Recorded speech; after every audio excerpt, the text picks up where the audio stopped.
again in portion of writing skills. Today we're gonna start application.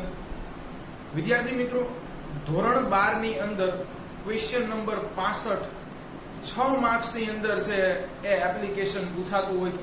મોટા ભાગેનું લખાણ છે એ એનું દરેક વખતે સિમિલર એક સરખું જ રહેતું હોય છે.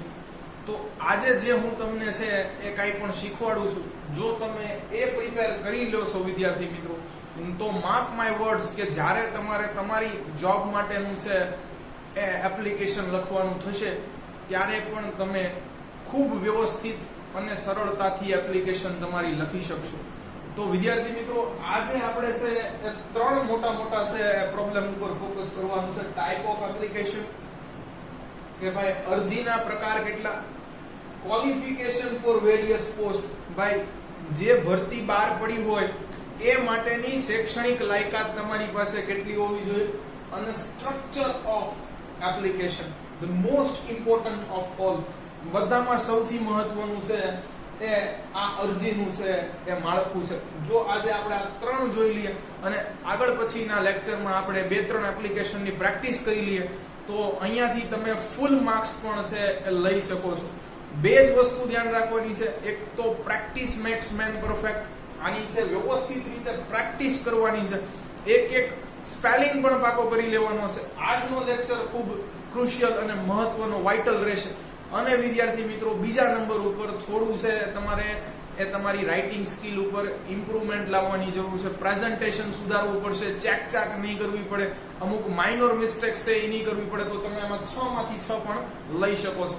ચલો, ફોરગેટ અબાઉટ ધેટ. હવે આપણે છે આપણું આજનું કાર્ય શરૂ કરી દઈએ. તો પહેલો આપણો ક્વેશ્ચન છે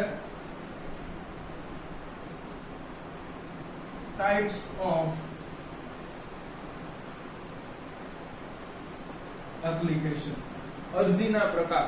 હવે વિદ્યાર્થી મિત્રો, અહીંયા તમારે છે એ પૂરી લાઈફ દરમિયાન તમારી 2 પ્રકારની છે એપ્લિકેશન્સ તૈયાર કરવાની છે. એક તમે જ્યારે બિન અનુભવી હશો, જેને આપણે અંગ્રેજીમાં ફ્રેશર્સ કહીએ છીએ, ત્યારે, અને એક થોડો તમે અનુભવ છે એ પ્રાપ્ત કરી લેશો ત્યારે તમારી એપ્લિકેશન કેવી હોઈ શકે. અને આનું ફોર્મેટ પણ થોડું ઘણું ચેન્જ ઓવર કે સ્વિચ ઓવર થાય છે. તો આપણે છે એની વાત કરી લઈએ તો 2 પ્રકારની હોય છે મોટા પ્રમાણમાં. શરૂઆતના છે એ તમારે સમયમાં જ્યારે તમે છે પોતાનો અભ્યાસ પૂરો કરીને બહાર પડો છો ત્યારે તમારે રેઝ્યુમ બનાવવાની હોય છે. ઓકે, આ કોની માટે છે તો કે બિન અનુભવી, જેને આપણે કહીએ છીએ ફ્રેશર્સ. ઓકે, લખી નાખો બિન અનુભવી.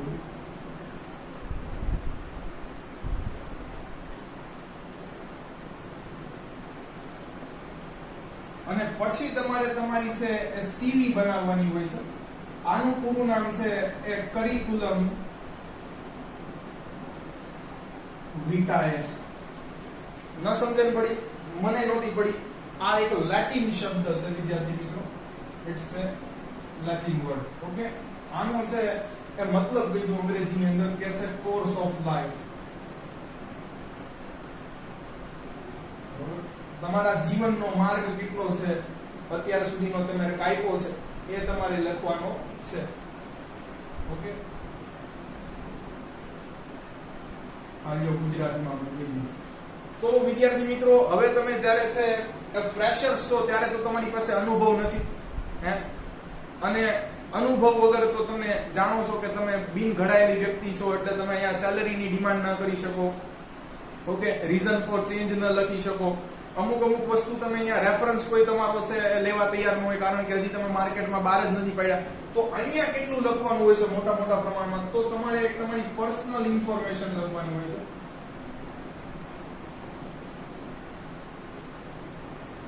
અને એક તમારું એકેડેમિક જે આખું તમે છે જેટલું પાસ આઉટ કર્યું છે એ લખવાનું છે, એજ્યુકેશન ક્વોલિફિકેશન.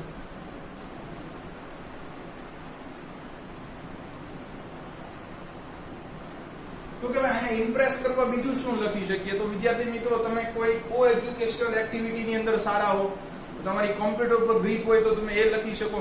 તમે કોલેજ કાળ દરમિયાન કાંઈ સારો એવો છે પ્રોજેક્ટ કર્યો હોય તો તમારા પ્રોજેક્ટ વર્ક વિશે લખી શકો. પણ રેઝ્યુમેની લિમિટ છે આ તમારે 2 પેજની અંદર જ લખવાનું હોય છે.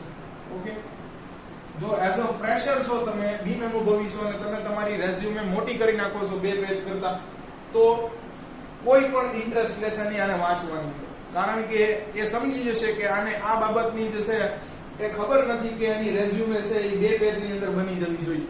જ્યારે કરિક્યુલમ વિટાએ છે એ કોની માટે છે? તો કે ભાઈ એક્સપિરિયન્સ પર્સન માટે છે. ચાલો, તો તમે પણ છાપામાં એવું વાંચ્યું હશે કે અનુભવને પ્રાથમિકતા આપવામાં આવે છે અને પ્રાયોરિટી આપવામાં આવે છે. હા, તો આ વાત પણ સાચી છે. એક જગ્યા સિવાય વિદ્યાર્થી મિત્રો છે એ અનુભવીને પહેલી પ્રાયોરિટી મળે છે. એક જેના મેરેજ થઈ ગયા હોય, પાછા ડાયવોર્સ થઈ ગયા હોય, એ અનુભવીને છે છેલ્લી પ્રાયોરિટી મળે છે. બાકી બધે છે અનુભવીને ફર્સ્ટ પ્રાયોરિટી દેવામાં આવે છે. પણ જો તમે એક્સપિરિયન્સ છો, ઓકે, તો હવે તમે અહીંયા પર્સનલ ઇન્ફો તો લખશો, તમારી સાથે એજ્યુકેશન ક્વોલિફિકેશન લખશો, હવે એક્સપિરિયન્સ છે એટલે એ લખશો, પછી તો કે હવે તો અનુભવ છે એટલે એક્સપેક્ટેડ સેલરી પણ માંગી શકો, રીઝન ફોર ચેન્જ, શા માટે ત્યાંથી જોબ છે એ છોડી અને અહીંયા આવવું છે, રેફરન્સ કોઈ તમારે આપશે કે ભાઈની વ્યક્તિ છે વિશ્વાસપાત્ર ભરોસાપાત્ર છે, તો આટલી બધી વસ્તુ તમે હવે છે અનુભવ આવી જાય પછી લખી શકો છો. જનરલી તમારી રિઝ્યુમ સીવી ની અંદર છે એ તમારો 3 વર્ષનો અનુભવ થાય પછી કન્વર્ટ થતી હોય છે એવું શાસ્ત્રો કહે છે. તો આપણે તો વિદ્યાર્થી મિત્રો એપ્લિકેશન છે એ સીવી ટાઈપની લખવાની છે, રેઝ્યુમે ટાઈપની નહીં. એટલે હંમેશા છે કે મોર ધેન 2 પેજીસ. હવે તમને સીવી ની લિમિટ કીધું કેટલી હોય છે, તો સીવી તમારી લખાવી જોઈએ 3 pages to 8 pages. 3 થી લઈને 8 પાનામાં તમારે છે તમારી સીવી લખવાની હોય છે. ઓકે, તો આપણે તો સીવી જ લખવાની છે એટલે મેક શ્યોર જ્યારે આપણે એપ્લિકેશન લખીએ ત્યારે છે ઓછામાં ઓછા 3 પેજ તો થવા જ જોઈએ. ચાલો, તો આ તમને ખબર પડી ગઈ કે રેઝ્યુમે અને સીવી વચ્ચેનો ડિફરન્સ શું છે. આપણે શું લખશું? તો કે સીવી લખીશું. ઓકે, ચાલો, પહેલું થઈ ગયું. બીજું, ક્વોલિફિકેશન ફોર વેરિયસ પોસ્ટ. ચાલો, જુદી જુદી ભરતીઓ જ્યારે બહાર પડી હોય ત્યારે તમારી શૈક્ષણિક લાયકાત કેટલી હોવી જોઈએ. બસ એપ્લિકેશનની અંદર છે એ આ જ મહત્વનું છે. કોઈ બી એપ્લિકેશન પૂછાય ત્યારે એની માટે ડિગ્રી કઈ લખવી એ જ મહત્વનું. બાકી બધું સ્ટ્રક્ચર એવું ને એવું જ રહેતું હોય છે. 90% કોઈ ચેન્જ હોતા નથી સ્ટ્રક્ચરની અંદર. બસ આ 10% નો ફેર છે જુદી જુદી છે પોસ્ટ જુદી જુદી છે પોસ્ટ માટે જરૂરી એજ્યુકેશન છે અથવા જરૂરી ડિગ્રી છે એની તમને ખ્યાલ હોય તો તમે આખી સચોટ એપ્લિકેશન લખી શકો. ખરા, તો આપણે જોઈ લઈએ કેવી કેવી પોસ્ટ છે. ખાસ ચોપડીમાં જે પોસ્ટ ક્યાંક ને ક્યાંક આપી છે તો એને પહેલા માન દઈશું, કદાચ એની ઉપર છે એપ્લિકેશન પૂછવા કરે.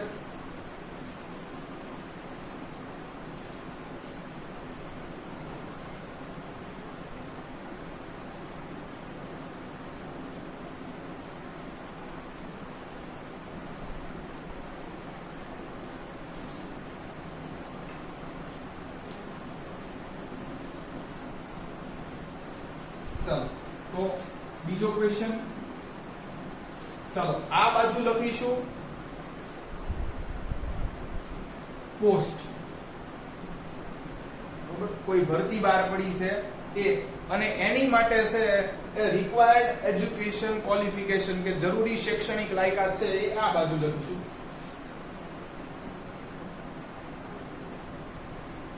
Education qualification. ઓકે, અને આના સાથે છે વર્ષ કેટલા થશે એ પણ હું તમને જણાવતો રહીશ, જેથી કરીને તમને ખ્યાલ આવે. કારણ કે યર ઓફ પાસિંગ પણ તમારે લખવું પડશે. આજે બીકોમ ના 3 વર્ષ હોય, બેચલર ઓફ એન્જિનિયરિંગ યાની કે બી અથવા બેચલર ઓફ ટેકનોલોજી બીટેક ના છે 4 વર્ષ હોય. તો આ તમને બધી ખબર હોવી જોઈએ એટલે હું એ પણ લખતો જઈશ સાથે કેટલા વર્ષ છે એ આનો અભ્યાસ કરવા માટે આદર્શ પરિસ્થિતિમાં જોઈએ. પછી કેટીયુ લાવો તો 5-5 10 વર્ષ થાય, પણ આપણે એવું નહીં લખીએ. રિક્વાયર્ડ એજ્યુકેશન ક્વોલિફિકેશન આ બાજુ પોસ્ટ. તો આવી 10-20 જેવી છે પોસ્ટ આપણે લખીએ, એમાં તમારી બધી એપ્લિકેશન લગભગ કવર થઈ જશે. કારણ કે મેં લગભગ મોટા મોટા બધા પ્રકાશનો છે એ ફ્રેન્ડલી વાળ્યા છે. ઓકે, ચાલો, તો સૌથી પહેલા તો ટીચર જ લઈએ આપણે. હવે જો વિદ્યાર્થી મિત્રો, ટીચર 3 ફિલ્ડમાંથી આવતા હોય છે, આર્ટ્સમાંથી, કોમર્સમાંથી અને સાયન્સમાંથી. ઓકે, તો જે મોટા ભાગની તમારી લેંગ્વેજ ટીચર હોય છે, ગુજરાતીના શિક્ષક હોય, અંગ્રેજીના હોય, હિન્દીના હોય, આઈધર છે ઇતિહાસ, ભૂગોળ, તો આ બધા જે સબ્જેક્ટ છે એની માટેની પહેલે વાત કરી લઈએ. તો એની માટે છે બેઝિકલી આ લોકો આર્ટ્સ ફિલ્ડમાંથી આવતા હોય છે. ઓકે, આમાંથી કોણ આવશે? તો કે છે ઇંગ્લિશ ટીચર, ગુજરાતી, હિન્દી, પછી હિસ્ટ્રી ટીચર આવશે, જીઓગ્રાફી, સોશિયોલોજી, બધાય છે. હવે તમે આર્ટ્સના વિષયો જોઈ લેશો એટલે તમને ખબર પડી જશે. ઓકે, આની માટે આર્ટ્સના વિષયો જોઈ લેવા. ચાલો, તો આની માટે છે આર્ટ્સ ફિલ્ડમાંથી કોઈ ટીચર આવતો હોય ત્યારે એની પાસે કેટલી ડિગ્રી હોવી જોઈએ? તો પહેલા તો એસએસસી કરેલું હોવું જોઈએ. ચાલો, પછી તમને ખબર છે એચએસસી એટલે તમારું 11-12. હવે આની માટે કેટલા જોઈએ? 2 વર્ષ. ચાલો, પછી તો કે બીએ કરેલું હોવું જોઈએ, બેચલર ઇન આર્ટ્સ આનું પૂરું નામ છે. અને ઈ પણ જે વિષય ભણાવતા હોય એમાં કરેલું હોવું જોઈએ. દાખલા તરીકે છે ઇંગ્લિશ ટીચર ની આવે છે, તો ચાલો તમને ખબર છે ભાઈ અંગ્રેજી ભાષા છે એટલે આર્ટ્સ ફિલ્ડમાંથી આવે છે. તો 10મું 12મું પછી બીએ કેમાં કરેલું હોવું જોઈએ? તો બીએ વિથ ઇંગ્લિશ કરેલું હોવું જોઈએ. બરોબર, બેચલર ઇન આર્ટ્સ કેમાં કરેલું હોવું જોઈએ? પણ તો કે ઇંગ્લિશ વિષય સાથે કરેલું હોવું જોઈએ. એનો મેઇન સબ્જેક્ટ ઇંગ્લિશ હોવો જોઈએ. બીએ છે એ 3 વર્ષ. ચાલો, અને તમને ખબર છે બીએડ પણ કરેલું હોવું જોઈએ, બેચલર ઇન એજ્યુકેશન, આના 2 વર્ષ થાય. તો બીએ બીએડ કરેલું હોય તો કોઈ છે તમને ઇંગ્લિશ ટીચર તરીકે રાખે ખરા, અથવા ગુજરાતી ટીચર તરીકે રાખે, સંસ્કૃત ટીચર તરીકે, હિન્દી ટીચર તરીકે, ઇતિહાસ, ભૂગોળ, સમાજશાસ્ત્રના છે શિક્ષક તરીકે રાખે ખરા. ચાલો, રાજ્યશાસ્ત્ર છે. હવે તો કે કોમર્સ વર્ગની થોડીક વાત કરીએ.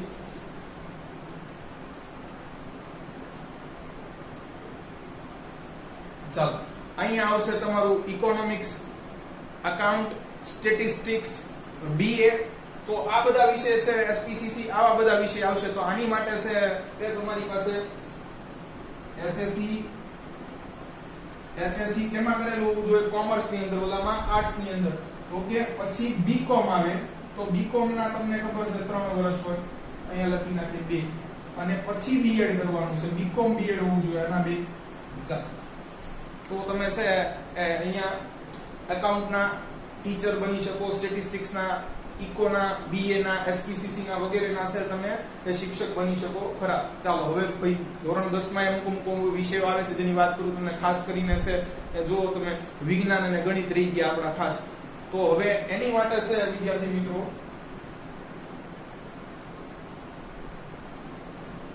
આ સાયન્સ ફિલ્ડ કહેવાય.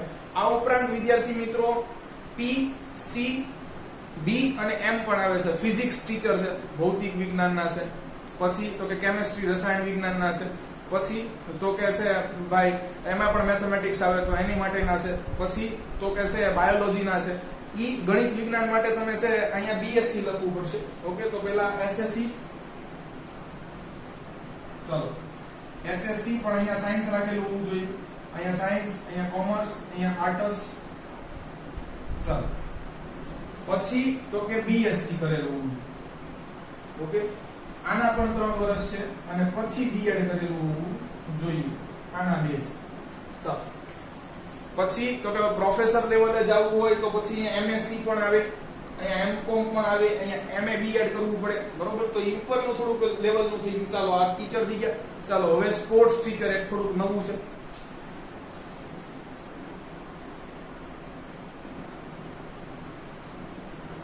તો આમાં પહેલા એસએસસી તો કરવું જ પડશે, પછી એચએસસી કરવું પડશે, પછી વિદ્યાર્થી મિત્રો અહીંયા છે એ બી પી ઈડી છે, bachelor in physical education. Okay, આ એક ખાસ યાદ રાખવાનું છે. તો આ વસ્તુ તમારે સ્પોર્ટ્સ ટીચર માટે ધ્યાન રાખવું પડે છે. આપણે આને નેગ્લેક્ટ કરતા હોય છે કે આમાં વળી શું હોય, પણ જો આ એક પોસ્ટ તમારે યાદ રાખવી પડશે. ચાલો, આગળ કમ્પ્યુટર ટીચર જોઈએ, પ્રિન્સિપલ જોઈએ.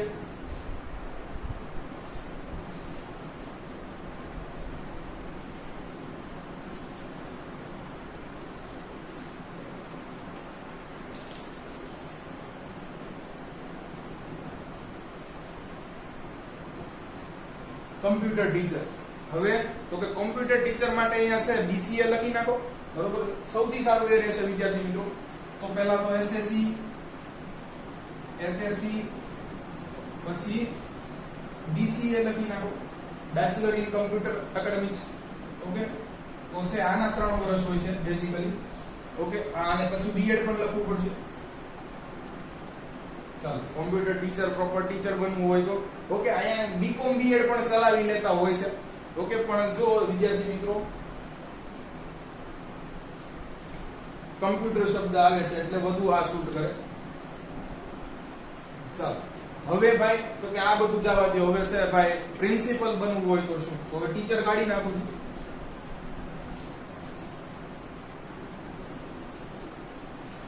તો વિદ્યાર્થી મિત્રો પ્રિન્સિપલ અધ્યાપક કોઈ આમને એમ નથી બનાવી દેતું. આ માટે ખાસ તમારે અનુભવ પણ થોડોક જોઈએ અને ઉચ્ચ શિક્ષણ પણ જોઈએ. તો આમાં જો હું લખું છું એ ખાસ યાદ રાખી લેજો. પ્રિન્સિપલ તમે છે અહીંયા હું સહેલામાં સહેલી બધી ડિગ્રીઓ લખાવીશ. ઓકે, ચાલો, પહેલા તો SSC તો આવશે, HSC આવશે. પછી અહીંયા છે ને વિદ્યાર્થી મિત્રો BA કરી નાખો, ખાસ બીકોમ પણ લખી શકો. ઓકે, પછી MA કરી નાખો, માસ્ટર. ઓકે, અને પછી છે એ બીએડ, અને પછી 5 વર્ષની એક્સપિરિયન્સ હોય તો કોઈ આપણને પૂછે.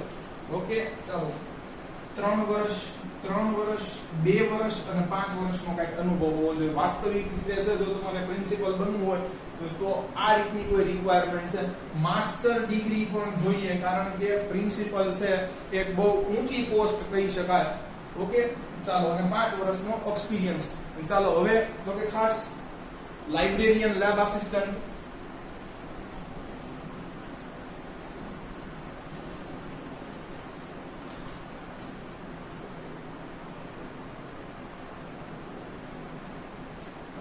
જે પુસ્તકાલયની અંદર છે, લાઇબ્રેરીયન હોય છે, એની માટેની ડિગ્રી છે એ ખાસ. તો અહીંયા જનરલી 12 પાસ પણ ચાલે, પણ આપણે ઊંચી ડિગ્રી લખવામાં કોઈ વાંધો આવતો નથી.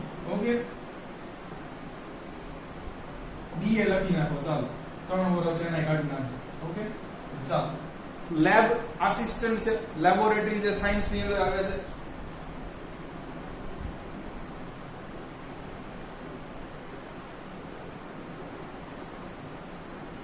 તો લેબ આસિસ્ટન્ટ ની અંદર છે અહીંયા SSC, HSC પણ સાયન્સ માં કરેલું હોવા જોઈએ 2 વર્ષ. ઓકે, અને BSc લખી નાખો. ચાલો, આના 3 વર્ષ. તો આ લાઇબ્રેરિયન અને લેબ આસિસ્ટન્ટ થઈ ગયા. ચાલો, હવે આ તો બધું ખાલી સ્કૂલની જ વાત કરી હતી. હવે સ્કૂલની બહાર પણ થોડાક નીકળીએ.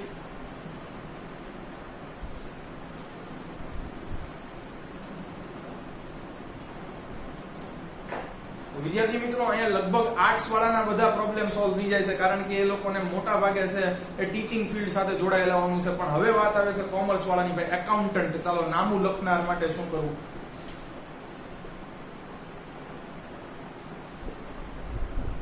તો નામું લખવા માટે SSC, HSC કોમર્સમાં. ઓકે, 2 વર્ષ. પછી બીકોમ, આટલું તો તમારી પાસે હોવું જ જોઈએ. નાના થશે 3 વર્ષ. ઓકે, તો નામું લખવા માટે છે. પછી તો કે ક્યાંય કોઈ છે એ મોટી ફર્મ કે ઓર્ગેનાઇઝેશન ની અંદર છે એ અસિસ્ટન્ટ કોઈ સહાયક જોતો હોય તો ઓકે, તો એની માટે પણ બીકોમ ચાલી લેશે. બરોબર, તો આપણે એ લખી નાખીએ અસિસ્ટન્ટ. ઓકે, તો આમાં SSC, HSC, 2 વર્ષ કોમર્સ અને બીકોમ લખી નાખો તો ચાલો. ઓકે, આના 3 વર્ષ. ચાલો, આગળ જોઈએ વિદ્યાર્થી મિત્રો.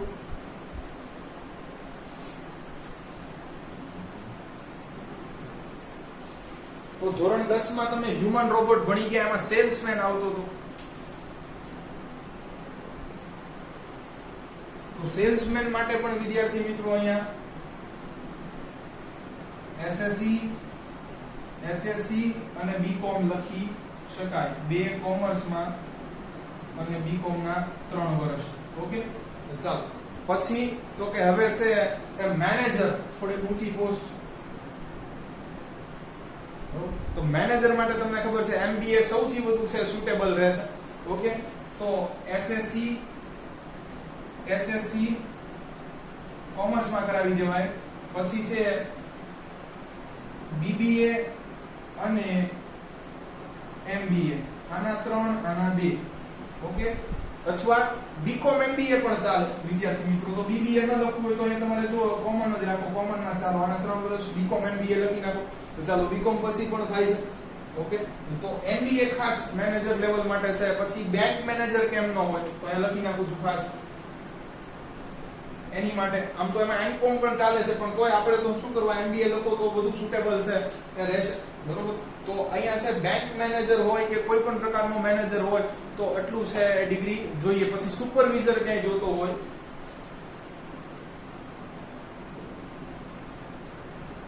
તો આનથી એક ડિગ્રી ઓછી લખવાની, SSC HSC 2 વર્ષ ચાલો, બીકોમ લખી નાખો તોય ચાલે.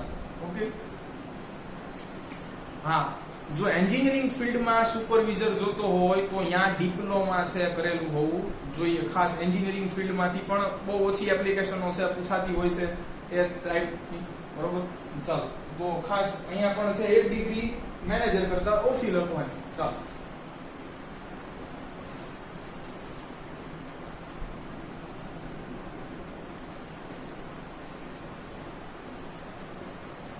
હવે વિદ્યાર્થી મિત્રો આપણે છે થોડું ટેક્સ્ટ બુક નું જોઈ લઈએ.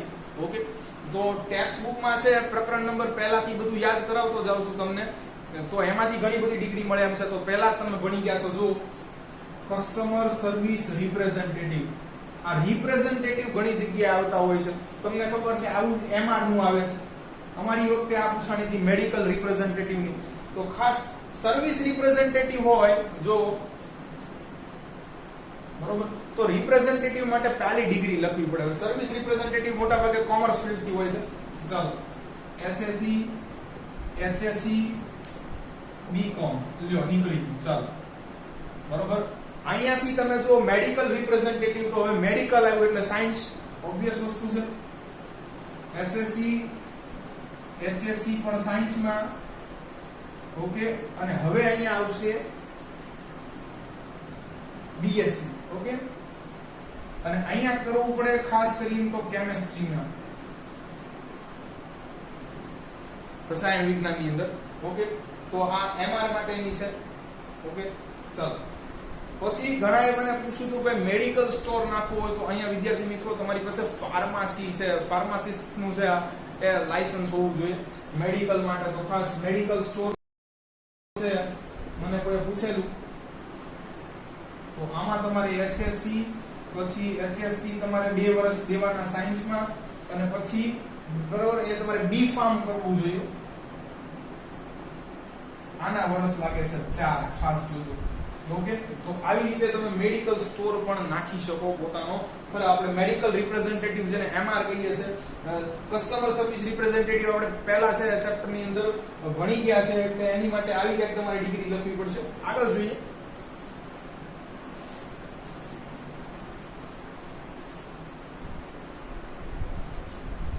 તો વિદ્યાર્થી મિત્રો વોલ્ટ છે એ એનિમેટર હતા, આપણને ખબર છે. ચેપ્ટર નંબર 2 યાદ કરો. આ પૂછાય તો નહીં, આવી થોડી ટિપિકલ થઈ જાય એટલા માટે. પણ અહીંયા તમને કીધું SSC પ્લસ ડિપ્લોમા કરવું પડે, ડિપ્લોમા ઇન એનિમેશન.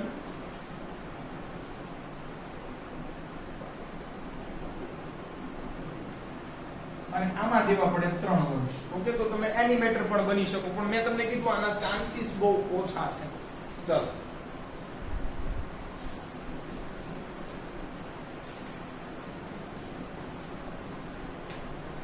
આગળ વિદ્યાર્થી મિત્રો છે ત્રીજું ચેપ્ટર તો સ્ટ્રેસ ઉપર છે, એમાંથી કાંઈ પૂછાશે નહીં. ચોથું ચેપ્ટર છે એમાં સાયકેટ્રિસ્ટ, ડોક્ટર કેડી કામલે યાદ હોવું જોઈએ, ડોક્ટર હતા.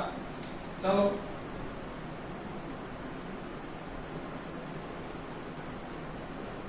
સાયકેટ્રિસ્ટ નો સ્પેલિંગ આ રીતે યાદ રાખવાનો છે. ઓકે, તો આની માટે થોડુંક SSC HSC કરવું પડે સાયન્સમાં, 2 વર્ષ ત્યાં દેવાના. MBBS કરેલું હોવું જોઈએ મુન્નાભાઈ, 5.5 વર્ષ ત્યાં દેવાના. અને પછી MD કરો ત્યારે કંઈક છે તમે મનોચિકિત્સક બની શકો ખરા, આના 2 વર્ષ દેવાના. ઓકે, અહીંયા લખી નાખું સાયન્સમાં ખાસ. ચાલો, તો ત્યારે તમે સાયકેટ્રિસ્ટ બની શકો. હવે આ અંદર આપ્યું હતું એટલે કહી દઉં, સાથે ક્યાંક સર્જન પૂછાઈ જાય, વાઢકાપ કરનાર અથવા શસ્ત્રક્રિયા અથવા ઓપરેશન કરનાર, જેને આપણે પૂછીએ છીએ. સર્જન નો સ્પેલિંગ નામ પાકો કરવાનો છે. તો એમાં આ બધું સેમ જ છે. 10મું 12 સાયન્સ, MBBS ના 5.5 વર્ષ અને માસ્ટર કરવું પડે. તો ચાલો ત્યારે તમે વાઢકાપ છે એના કોઈ સ્પેશિયાલિસ્ટ બની શકો. તો બે આ એટલે માટે લખાવી દઉં છું, શસ્ત્રક્રિયા અથવા ઓપરેશન કરનાર જેને આપણે છે એ કહીએ છે. તો વિદ્યાર્થી મિત્રો અહીંયા તમે જોશો તો મોટા ભાગે છે આપણે કોમર્સ અને થોડીક સાયન્સની પણ ડિગ્રીઓ છે જોઈ લીધી છે. એક એન્જિનિયરિંગ ફિલ્ડ જે મેં કરેલું છે એમાં આપણે થોડોક અન્યાય કરેલો છે, તો એની પર હવે છે થોડાક આગળ વધીએ. હા, એની પહેલા બે બીજી મારે તમને લખાવવાની છે, સોરી.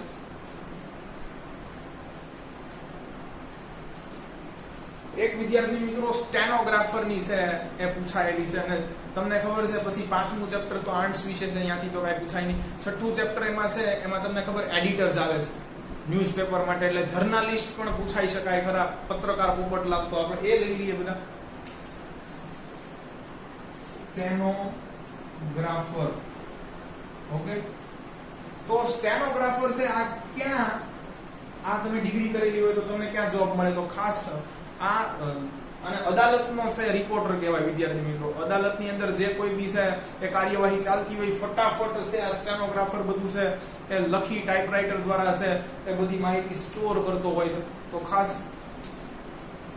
ચાલો આની માટે એસએસસી અને ડિપ્લોમા ઇન સ્ટેનોગ્રાફી છે.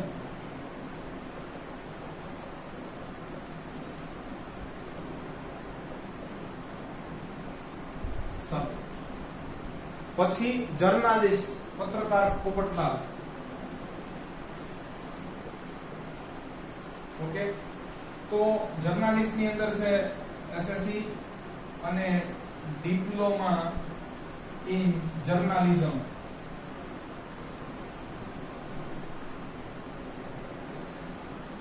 આટલા વર્ષ દેવા પડે. ઓકે, તો આ જર્નાલિસ્ટ, પત્રકાર છે, સ્ટેનોગ્રાફર છે. ચાલો હવે આગળ છે થોડી બીજી જોઈએ.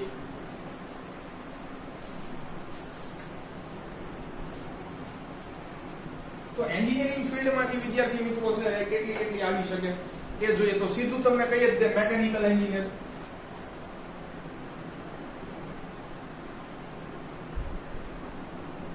સિવિલ એન્જિનિયર જેને અમે કડિયા કહીએ છીએ, ઇલેક્ટ્રિકલ એન્જિનિયર,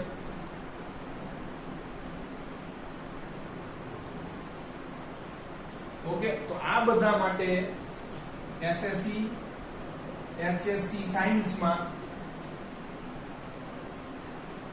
અને પછી બી કરવું પડે, બી મિકેનિકલ કરવાનું. જે જો આ મિકેનિકલ આવ્યું હોય તો બી બેચલર ઇન એન્જિનિયરિંગ કરવું પડે મિકેનિકલ ની અંદર, બરોબર. પછી અહીંયા છે એસએસસી HSC 2 વર્ષ સાયન્સમાં, અહીંયા બી સિવિલ કરવું પડે. જો લખી નાખું મેટ ટૂંકમાં, અહીંયા બી સિવિલ, આના 4 વર્ષ થાય, આના 4 વર્ષ થાય.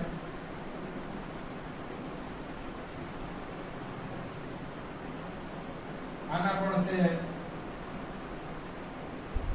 એ 4 વર્ષ થાય. ઓકે, તો આ રીતના તમારે તમારા યર ઓફ પાસિંગ દેખાડવાનું. ભાઈ 10મું 2010 માં પાસ કર્યું હોય તો 2012 માં 12મું અને 2016 ની અંદર તમે બી થી આવો, એવી રીતે ધ્યાન રાખવાનું છે ખાસ. ઓકે, જો સુપરવિઝર માંગ્યા હોય તો અહીંયા બધે ડિપ્લોમા કરી નાખવાનું છે, એના વર્ષ હોય 3. ઓકે, તો ખાસ આ પણ ધ્યાન રાખવું. તો વિદ્યાર્થી મિત્રો આટલી ડિગ્રી તમારી માટે મોર ધેન ઇનફ છે. લગભગ તો આની બહાર પૂછાશે નહીં. ખાસ કઈ ડિગ્રી કેટલા વર્ષ લેશે એ પણ તમારે ધ્યાન રાખવું પડે. હા, તમને હજી બીજી બે લખાવી દેવું હોય તો કમ્પ્યુટર પ્રોગ્રામર અને software developer.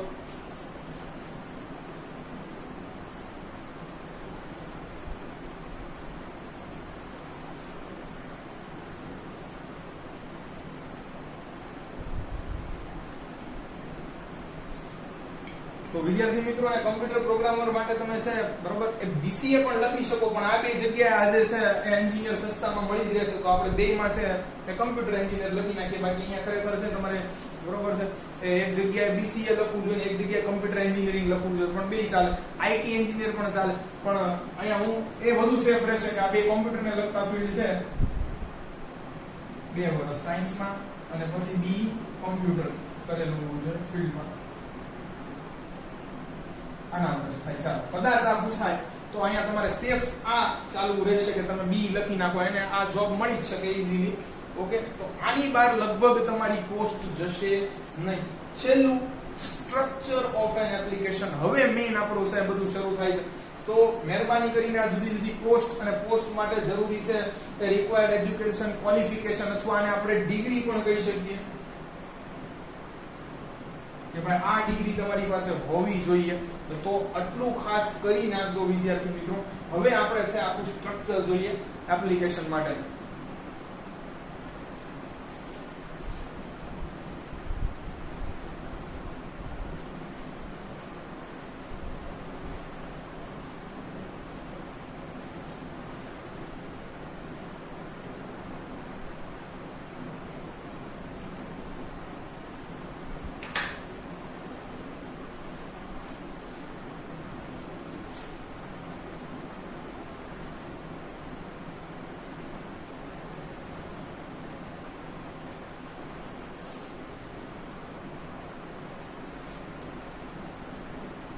Structure of N application. Application લખવા માટેનું માળખું કે બંધારણ અથવા ફર્મો જે કહેવાય. તો ચાલો વિદ્યાર્થી મિત્રો અહીંયા છે એ આપણે કેટલી વસ્તુ લખવી પડશે એ નોટ કરતા જઈએ, કેમ કે લખવાનું તો એકચ્યુઅલમાં આ છે. ઓકે, તો પહેલા જ વિદ્યાર્થી મિત્રો ખાસ તમારે એપ્લિકેશન જ્યારે પૂછાય ત્યારે 2 વખત વાંચવાની છે. એમાં તમે જો ઈમેલ મારી પાસે ભણ્યા હશો તો એની જેવી જ પેટર્ન આવતી હોય છે કે જો એપ્લિકન્ટ અરજી કરનારનું નામ આપ્યું હોય તો ઠીક, નહીતર આપણે આપણું છે નામ બેસાડી શકીએ. પણ 100% તમને છે એપ્લિકન્ટનું નામ આપી દીધું હશે, કારણ કે નહીતર તો છે એ બોર્ડની અંદર તમારું નામ જાહેર થઈ જાય, તમે તમારું નામ લખો ઓબ્વિયસલી અને તમારું નામ ઠેકાણું બધું છે એ પેપર ચેકરને ખબર પડી જાય. એટલે લગભગ તમને છે એ 99% તો છે એ એપ્લિકેશનમાં એપ્લિકન્ટનું નામ આપી દેશે કે ભાઈ રમેશ વ્યાસ છે એ અંગ્રેજીના શિક્ષક તરીકે અરજી કરવા માંગે છે લખવા, અને તમને ક્યાં કઈ સ્કૂલમાં અરજી કરવા માંગે છે એ પણ આપી દીધું હોય છે. ઓકે, ચાલો તો હવે અહીંયા છે પહેલું તમારે લખવાનું છે આ બાજુ, યાને કે right hand side, name of an applicant અને અહીંયા પૂર્ણ વિરામ. ખાસ અરજી કરનાર છે એનું નામ, અરજી કરનારનું સરનામું પણ કદાચ આપ્યું છે. ઓકે, તો ઈ પણ ચેક કરવાનું છે. Address of an applicant full stop પાછળ. ઓકે, તો એની નીચે છે લીટી પણ છોડવાની નથી. એ અરજી કરનારનું સરનામું છે લખવાનું છે વિથ પિન કોડ કાઉન્સમાં લખી નાખો. પિન કોડ ભૂલવો નહીં. ઓકે, ચાલો પછી તો કે ડેટ ઓફ એપ્લિકેશન લખવાની છે. ખાસ વિદ્યાર્થી મિત્રો અહીંયા 2 છે ડેટ આવશે, એક ડેટ ઓફ બર્થ આવશે અને એક ડેટ ઓફ એપ્લિકેશન. અરજી કર્યાની છે એ તારીખ લખવાની છે, એટલે હાલની તારીખ આવે, કરંટ ડેટ આવે. બરોબર, ખાસ અહીંયા બધા ડેટ ઓફ બર્થ ઠપકારી દેતા હોય છે. 20 વર્ષ જૂની એપ્લિકેશન, જેથી પેપર લેવાનું હોય એની 20 વર્ષ પહેલાની અરજી કરીને બેઠા હોય, વિચાર કરો તમે. તો ખાસ ડેટ ઓફ એપ્લિકેશન ત્રીજા નામે.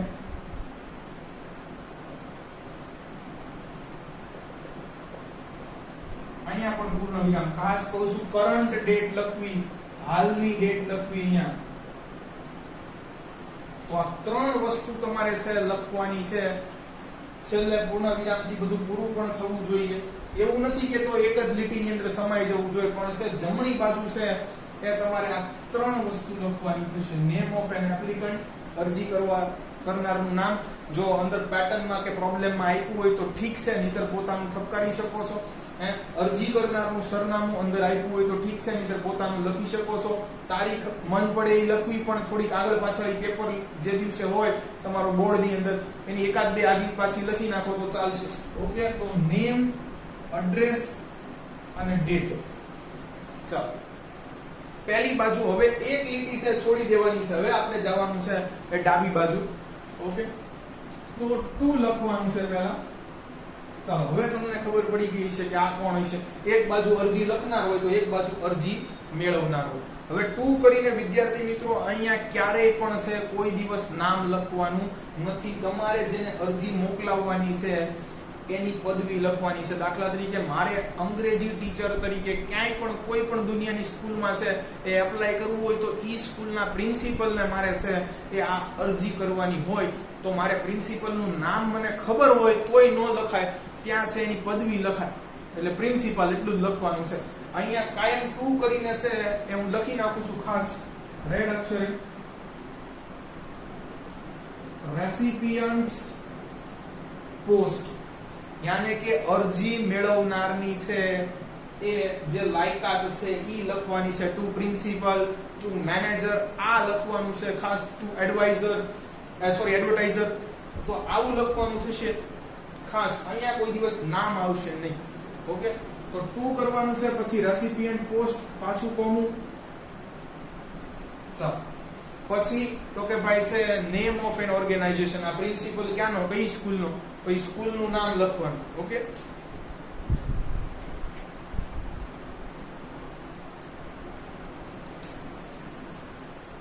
નેમ ઓફ એન ORG કોમ.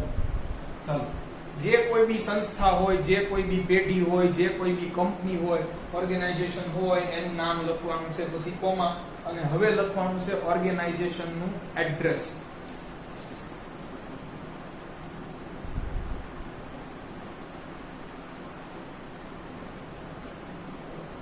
કોમા. ઓકે, તો અહીંયા છે તમારે જો વિદ્યાર્થી મિત્રો 3 વસ્તુ લખવાની થઈ. તો અહીંયા કેટલી હતી? 3. એક 2 એક્સ્ટ્રા છે, ખાસ ધ્યાન રાખજો.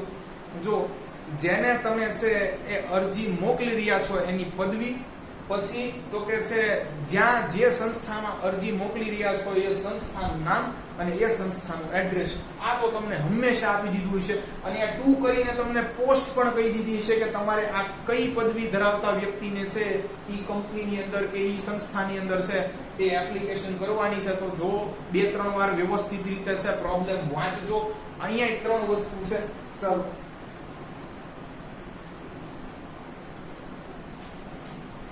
ચાર, 5, 6.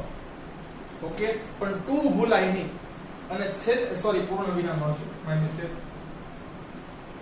ઓકે, ચાલો તો અહીંયા 3 ફૂલ સ્ટોપ આવશે, અહીંયા 3 કોમા અને છેલ્લે ફૂલ સ્ટોપ. ચાલો હવે સેલ્યુટેશન છે. હવે મને કહો, અહીંયા હંમેશા આપણે જ્યારે અરજી કરતા હોય નોકરી માટે ત્યારે કોઈ દિવસ ડિયર આવે નહીં. સેલ્યુટેશન ની અંદર હંમેશા તમારે રિસ્પેક્ટેડ સર કે મેમ લખીને જવા દેવાનું છે. અહીંયા સર લખી નાખજો, બરોબર, ચાલશે. તો ચાલો સેલ્યુટેશન આવશે 7મા નંબર પર. એક લાઈન છોડી દો.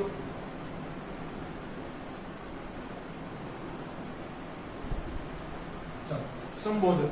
આ સેલ્યુટેશન કોઈ દિવસ લખવાનું હોતું નથી, એની ઉપર ચોકડી મારી દઉં છું. અહીંયા તમારે એક લીટી છોડીને સીધું શું લખવાનું હોય છે એ સીધું લખી નાખું છું. રેસ્પેક્ટેડ સર અને કોમ. ઓકે, તો 7 વસ્તુ થઈ ગઈ. હવે મેઇન એપ્લિકેશન શરૂ થાય છે. એવું નથી વિદ્યાર્થી મિત્રો આટલું પણ વ્યવસ્થિત છે લખવું પડશે. આમાં પણ માર્ક્સ કટ થવાના પૂરેપૂરા ચાન્સીસ છે. ક્યાંય એડ્રેસ ઉથલ પાથલ ન થઈ જાય, ક્યાંય વસ્તુ લખવાની ન રહી જાય. તો ફરીથી એક વસ્તુ છે, તમને આટલું જે ફર્મો જે ચલાવ્યો છે એટલો કહી દઉં છું. આમાં વિદ્યાર્થી મિત્રો સેલ્યુટેશન એટલે શું, સેન્ડર અથવા એપ્લિકન્ટ અથવા રેસિપિયન્ટ એટલે શું, તો તમે ઈમેલના છે બેઝિક વિડિયો લેક્ચર જોયો છે તો બધું તમને માલુમ થઈ જશે. ચાલો અત્યાર સુધીનું આપણે જે ફર્મો કે સ્ટ્રક્ચર જોયું એનું જોઈ લઈએ. ભાઈ જમણી બાજુ 3 વસ્તુ લખવાની છે. પહેલા અરજી કરનારનું નામ ફૂલ સ્ટોપ, અરજી કરનારનું એડ્રેસ ફૂલ સ્ટોપ અને હાલની તારીખ અને ફૂલ સ્ટોપ.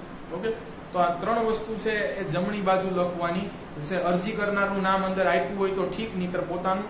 અરજી કરનારનું એડ્રેસ અંદર આપ્યું હોય તો ઠીક, નહીતર પોતાનું પણ આપી જ દીધું હોય છે. આ 2 વસ્તુ અને ડેટ એક જાતે લખવી પડશે.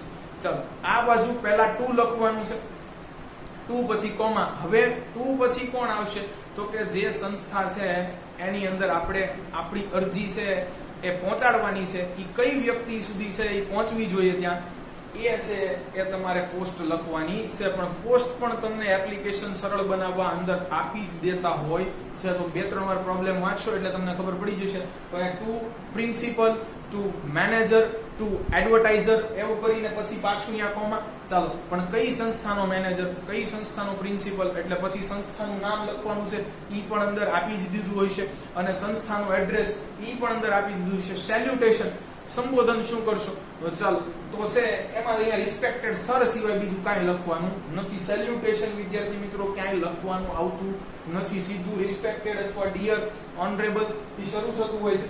ઓકે, અહીંયા રિસ્પેક્ટેડ સર કરીને કોમા કરીને જવા દેવાનું છે. ચાલો 7 વસ્તુ થઈ ગઈ. 8મું જોઈએ.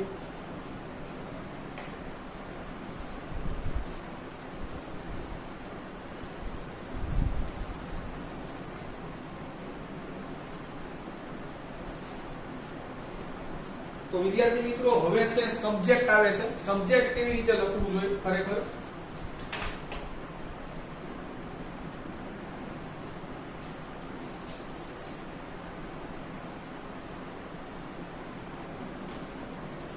તો વિદ્યાર્થી મિત્રો તમારી જે જમણી બાજુની છે વિગત અહીંયા ક્યાંકથી શરૂ થતી છે, ડાબી બાજુની વિગત અહીંયા ક્યાંક વચ્ચે પૂરી થતી છે, આની વચ્ચે સેન્ટરમાં ક્યાંક વ્યવસ્થિત રીતે છે સબ્જેક્ટ લખવું જોઈએ. પણ પેજ છે એની વિડ્થ બહુ નાની હોય છે, તો કાંઈ તમે છે આ એક જે પેજ હોય તમને જે બોર્ડની અંદર છે ગુજરાત સરકાર પૂરું પાડે છે, આના ક્યાંક સેન્ટરમાં સબ્જેક્ટ લખવું જોઈએ એવી મારી સલાહ છે. ઓકે, તો 8મા નંબરે છે એ સબ્જેક્ટ આવે છે. જેટલો ડાબી બાજુનો છે કન્ટેન્ટ, જમણી બાજુનો કન્ટેન્ટ છે એ છોડીને વચ્ચે જે સ્પેસ રહી છે તમારી માટે હાથમાં, તો ત્યાં તમારે કંઈક સબ્જેક્ટ લખવું જોઈએ. મારી પાસે આવડું મોટું બોર્ડ છે એટલે હું વચ્ચે લખી શકું. તમારે છે વિડ્થ ટૂંકી પડશે એટલે તમારે પેજના સેન્ટરમાં સબ્જેક્ટ લખવાનું છે. ચાલો 8મી વસ્તુ છે. ચાલો, સબ્જેક્ટ શા માટે એપ્લિકેશન લખી રહ્યા છો? કોઈ ભરતી છે બહાર પડી હશે તો જ લખીએ. તો વિદ્યાર્થી મિત્રો એ ભરતી છે એ જે હોય એની માટે એટલું લખવાનું છે, N application for the post of, પછી જે પોસ્ટ આપી હોય એ કરીને પૂર્ણ વિરામ કરી નાખવાનું છે. આને બોક્સ કરી દેવાનું છે. વિદ્યાર્થી મિત્રો અહીંયા કોઈ દિવસ ચેક ચાક કરવી નહીં. બને તો પેન્સિલ થી લખી નાખજો, અલગ લાગે એ માટે કે ભાઈ આ સબ્જેક્ટ છે, ખબર પડી જાય. અહીંયા હું બને ત્યાં સુધી સબ્જેક્ટ છે પેન્સિલ થી લખવાનો આગ્રહ રખાવડાવું છું. અહીંયા કોઈ દિવસ છે એ ચેક ચાક ચાલશે નહીં. આ કંકોત્રીની અંદર છે વર અને કન્યાના નામ છે, અહીંયા કાંઈ ભૂલ ન ચાલે. ઓકે, તો અહીંયા તમને કેની વિશેની એપ્લિકેશન લખવાની છે એ તો આપ્યું છે, for the post of accountant હશે, ઇંગ્લિશ ટીચર હશે, પ્રિન્સિપલ XYZ જે હોય.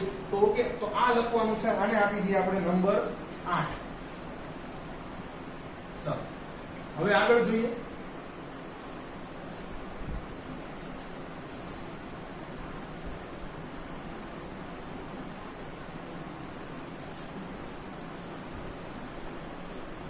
તો વિદ્યાર્થી મિત્રો હવે એક પેરેગ્રાફ સરસ મજાનો લખવાનો છે. મોટા ભાગે દર વખતે બધા છે આ ગોખાવી મારતા હોય છે. હું તમને છે નેક્સ્ટ એપ્લિકેશન આપણે જ્યારે લખશું, એક્ચ્યુઅલ પ્રેક્ટિસ કરશું ત્યારે અહીંયા પેરેગ્રાફની અંદર શું આવે છે એ તમને છે યાદ રખાવી દઈશ. તો આને કહેવાય છે વિદ્યાર્થી મિત્રો નવડો છે જે, એને બોડી ઓફ એન એપ્લિકેશન. ચાલો, આવું ક્યાંય લખવાનું નથી હોતું વિદ્યાર્થી મિત્રો. સીધું સબ્જેક્ટ લખી અને એક ફકરો છે અહીંયા તમે સબ્જેક્ટ લીધું. ચાલો આને આપણે આવી રીતે બોક્સ કરી દીધું, અહીંયા પૂર્ણ વિરામ. ઓકે, અહીંયા પૂરું થાય. અહીંયાથી એક નીચે એક લીટી છોડીને આમ એક ફકરો લખી નાખવાનો હોય છે, એક પેરેગ્રાફ લખવાનો હોય છે. ઓકે, તો આને છે એ બોડી ઓફ એન એપ્લિકેશન કહેવાય છે. ઘણું મહત્વનું છે. આમાં મોટા ભાગે લખવાનું શું હોય છે એ જોઈએ.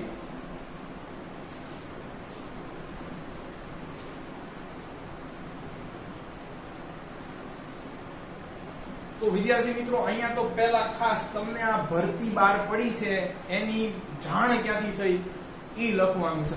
તો લખું છું બોડીમાં શું લખવાનું આવે. એકચ્યુઅલમાં આવું કાંઈ લખવાનું હોતું નથી, સીધો એક પેરેગ્રાફ જ લખી નાખવાનો હોય છે. એ આપણે નેક્સ્ટ લેક્ચરની અંદર જ્યારે એપ્લિકેશન લખશું ત્યારે શું આનો મતલબ થાય છે હું તમને જણાવીશ. ઓકે, તો અહીંયા આવશે source of information for that particular post. Source of information, માહિતીનો સ્ત્રોત શું હતો, પણ કેની માહિતી? તો કે છે ઓલી ભરતી બહાર પડી છે ભાઈ, અંગ્રેજી શિક્ષકની છે બહાર પડી છે, એકાઉન્ટન્ટની, આવું તમને ક્યાંથી ખબર પડી?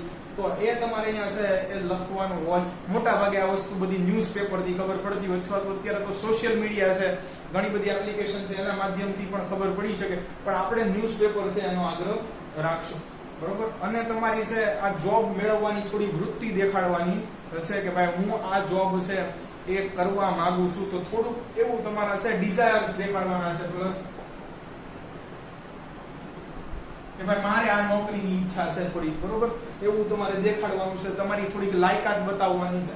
ઓકે, તો આ બોડી છે. હવે 6 વસ્તુ મહત્વની છે વિદ્યાર્થી મિત્રો, ચાલો આગળ જોઈએ. તો એ ખરેખર બોડીનો જ પાર્ટ છે, એટલે હું એબીસીડી કરીને લખીશ. આ બોડીની અંદર જ આવી જાય, એપ્લિકેશનના બોડીમાં. ઓકે, ચાલો. તો 9 ની અંદર પહેલું આવશે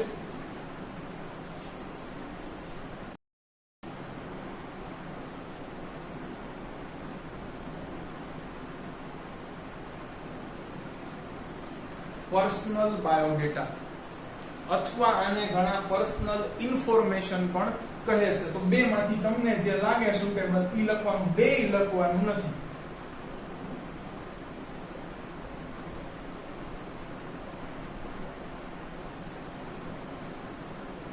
ઓકે, તો અહીંયા તમે જે લખો એ ચાલશે. આમાં હું 14 વિગત લખાવું છું. હું તમને પહેલા જ લખાવતા પહેલા કહી દઉં, હું 14 વિગત લખીશ અને બધું છે એ 1 બાય 1 એકની નીચે એક એમ જ આવવું જોઈએ. આ સાઈડ પણ અને આ સાઈડ પણ સમજાવતો જઈશ થોડુંક અહીંયા. ચાલો, અહીંયા તમારે પોતાના વિશે માહિતી લખવાની છે, પણ યાદ રહે વિદ્યાર્થી મિત્રો, અહીંયા જો કોઈનું બહારનું કોઈનું નામ આપ્યું છે એપ્લિકન્ટ તરીકે, તો એનું નામ અને એની વિગત ભરવી પડશે.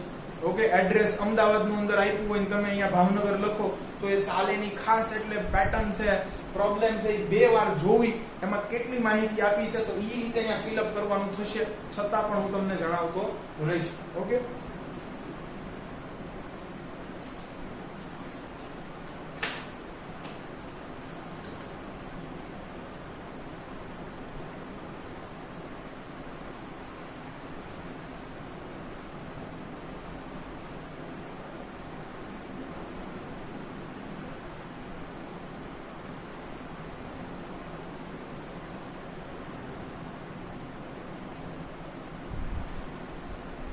ચલો જેટલી વિગત અમે પહેલા આવે એટલી ફિલઅપ કરીએ, પછી આગળ જોઈએ.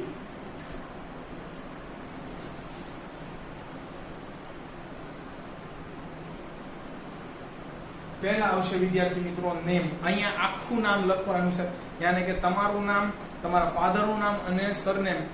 ઓકે, ખાસ અહીંયા જો એપ્લિકેશન ની અંદર નામ આપી દીધું હોય તો તમારે તમારું ઠપકારવાનું નથી, ભૂલ ન થઈ જાય એ ધ્યાન રાખજો. બીજા નંબરે આવશે DOB, ડેટ ઓફ બર્થ.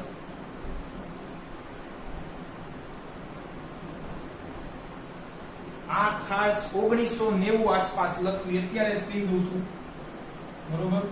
નહીતર તમારી છે 2003 ને 5 ને એવી બધી લખશો તો તમારી ઓલી ડિગ્રી તમે પ્રાપ્ત નહીં કરી શકો, હજી 12મા અને 12મા રહેશો. ખાસ એટલે 1990 આસપાસ લખવી, 5 એપ્રિલ 1990 લખી નાખો. ચાલો, પછી તો કે આવે છે સેક્સ, આઈધર આવશે મેલ ઓર ફિમેલ. બરોબર? તો જે મોર છે ઈ મેલ લખે, ઢેલ છે ઈ ફિમેલ લખે, બરોબર? બ્લેક અને પિંક જેને આપણે ભાઈઓ કે બાઈઓ કહીએ છે, બરોબર? તો ઈ તમે તમારી રીતે અનુરૂપ લખી નાખજો. ઓકે, ચાલો હવે વેઇટ એન્ડ હાઈટ જે પહેલા લખવું એ ચાલશે.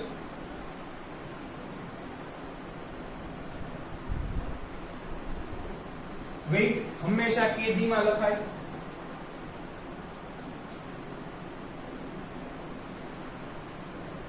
હાઈટ વિદ્યાર્થી મિત્રો નવા નિયમ પ્રમાણે હાઈટ સેન્ટીમીટર માં છે એ દેખાડતા હોય છે.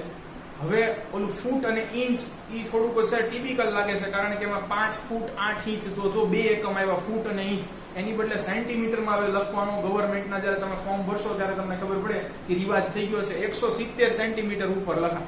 ઓકે, તમને જણાવી દઉં છું.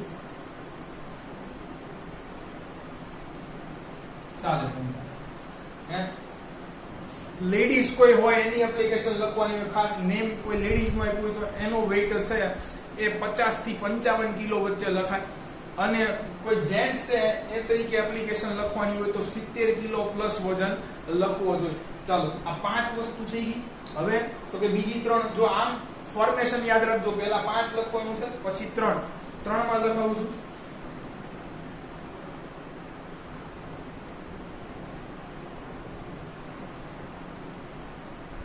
નેશનાલિટી, રાષ્ટ્રીયતા.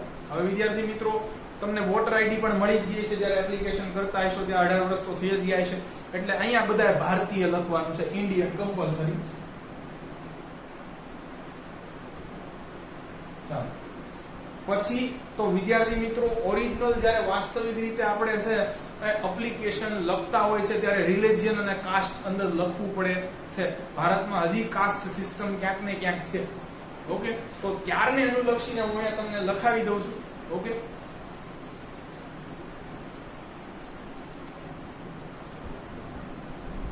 રિલિજિયન એટલે ધર્મ થાય. ધર્મ અંગ્રેજીમાં કેમ લખવું ઈ બધાય ધર્મ લખાવી દઉં છું. ઓકે, ચાલો જો તમે હિન્દુ ધર્મ પાળતા હોય તો હિન્દુઇઝમ લખાય. ઓકે, મુસ્લિમ ધર્મ પાળતા હોય તો ઇસ્લામ લખાય. પછી એપ્લિકેશન કોની આપી છે એ જોવું જોઈએ. ઓકે, આપણે છે હિન્દુ ધર્મ પાળતા હોય ને કોઈ નામ છે મોમેડિયન નું હોય તો ત્યાં અહીંયા તમારે ઇસ્લામ લખવું પડે. ચાલો આગળ તો કે કોઈ ક્રિશ્ચિયન ધર્મ ઓબે કરતા હોય તો ક્રિશ્ચિયાનિટી. ચાલો કોઈ બૌદ્ધ ધર્મ પાળતા હોય તો બુદ્ધિઝમ નીચે લખી નાખો.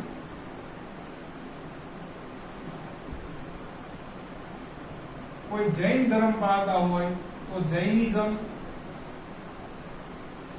પછી તો કે કોઈ શીખ ધર્મ પાળતા હોય તો શીખિઝમ. આવી રીતનું છે. ઓકે, ચાલો હિન્દુઇઝમ, ઇસ્લામ, ક્રિશ્ચિયાનિટી, બુદ્ધિઝમ, જૈનિઝમ, શીખિઝમ, અને જો કોઈ મારી જેવા નાસ્તિક હોય તો ઇથિસ્ટ લખી નાખા. ચાલો તો રિલિજન જે તમે ઓબે કરતા હોય, પાળતા હો, જેમાં માનતા હોય તો ઠીક, ન માનતા હોય તો કાઈ નહીં, આવું કઈ લખી નાખાય. એક આપણી લાઈન વધી જાય. ચાલો હવે કાસ્ટ. કાસ્ટ નીચે લખી નાખું છું વિદ્યાર્થી મિત્રો, આ જગ્યા મૂકવાની નથી. ઓકે, કાસ્ટ ની અંદર તમારે છે એ જો તમે બ્રાહ્મણ છો તો બ્રાહ્મણો કેમાં આવે છે હિન્દુની અંદર, તો લખવું પડે હિન્દુ બ્રાહ્મણ. બરોબર, જો તમે છે ક્ષત્રિય છો તો કેમાં આવે તો કે ભાઈ હિન્દુ ક્ષત્રિય એમ લખવું જોઈએ. ખરેખર પટેલ છો તો હિન્દુ પટેલ. ઓકે, પછી તો કે મુસ્લિમ ની અંદર તો બે જ શાખા છે, શિયા અને સુન્ની, તો એને છે કે મુસ્લિમ, સુન્ની મુસ્લિમ અથવા શિયા મુસ્લિમ લખવું જોઈએ. તો આવી રીતની તમારે શાખ છે કે લખવાની છે. ન સમજાય તો હજી કોમેન્ટ સેક્શન ની અંદર મને જણાવી શકો છો. તો હિન્દુ બ્રાહ્મણ, હિન્દુ ક્ષત્રિય, ઓકે, પછી શિયા મુસ્લિમ, સુન્ની મુસ્લિમ, એવી રીતે તમે લખી શકો છો. ઓકે, તો કાસ્ટ લખવાની છે. એનઆરસી, આ 3 યાદ રાખવાના છે. ચાલો પહેલા 5 પછી 3 8.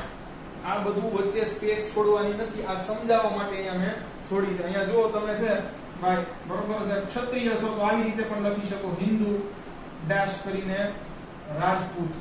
ઓકે, તો આવી રીતે લખવાનું છે. ભાઈ તમારી કાસ્ટ દેખાડે છે. ઓકે, સરનેમ તો ફૂલ નેમ માં આવી જ જશે. ચાલો આગળ જોઈએ.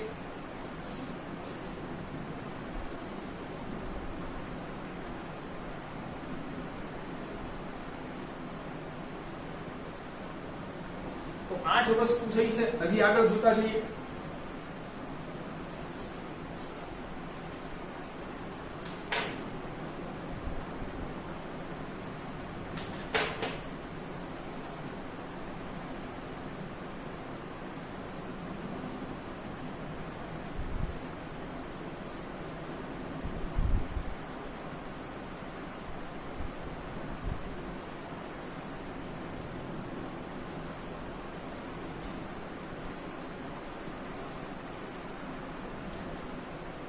ચાલો હવે તમને કેટલી ભાષાઓ આવડે છે, તમારી માતૃભાષા કઈ છે એ બે પણ લખવું પડશે.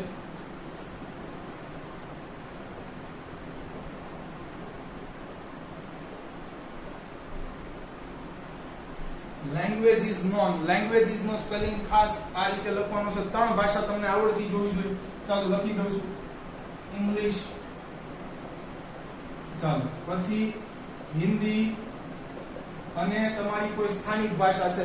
હવે જો વિદ્યાર્થી મિત્રો ક્યાંક એપ્લિકેશન છે એ મુંબઈનું પૂછાય તો અહીંયા મરાઠી લખાય. ખરેખર માર્ક્સ કટ નથી કરતા હોતા, પણ તમને ખબર હોવું જોઈએ.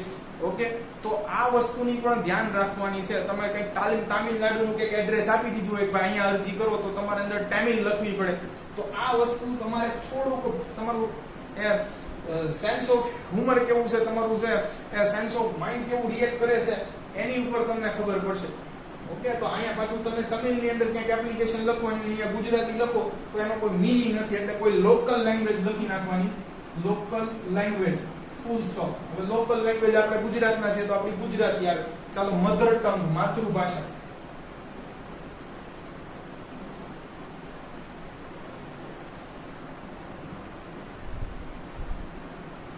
મધર ટંગ, માતૃભાષા આપણે ગુજરાતના છીએ એટલે આપણી ગુજરાતી આવશે.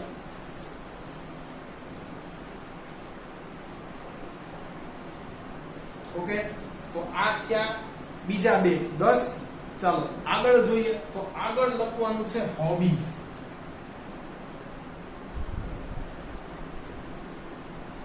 તમારા શોખ શું છે? ઓકે, તો અહીંયા છે એ હોબીઝ લખ્યું છે. જો હોબી એક વચન છે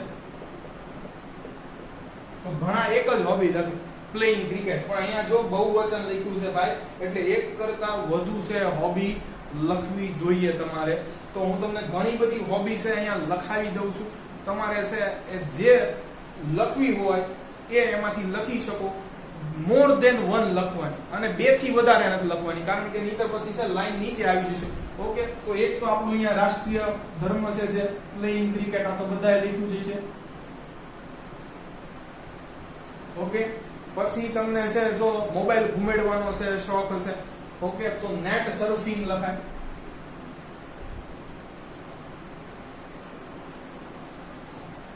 ઓકે, ઇન્ટરનેટ ઘુમેડવાનો છે શોખ હોય. પછી તો કે મૂવી જોવાનો શોખ છે, જે બધાને લગભગ હોતો જ હોય છે.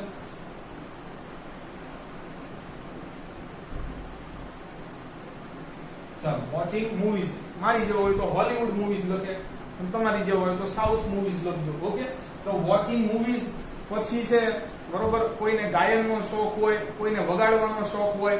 ઓકે, તો અહીંયા સિંગિંગ પણ લખી શકો જો તમે તમારી જાતને સિંગર માનતા હોય. ઓકે, પછી તો કે કંઈક વગાડવાનો શોખ હોય તો પ્લે કરીને છે બરોબર, અહીંયા તમારું જે મ્યુઝિકલ ઇન્સ્ટ્રુમેન્ટ હોય એ લખી નાખવાનું છે.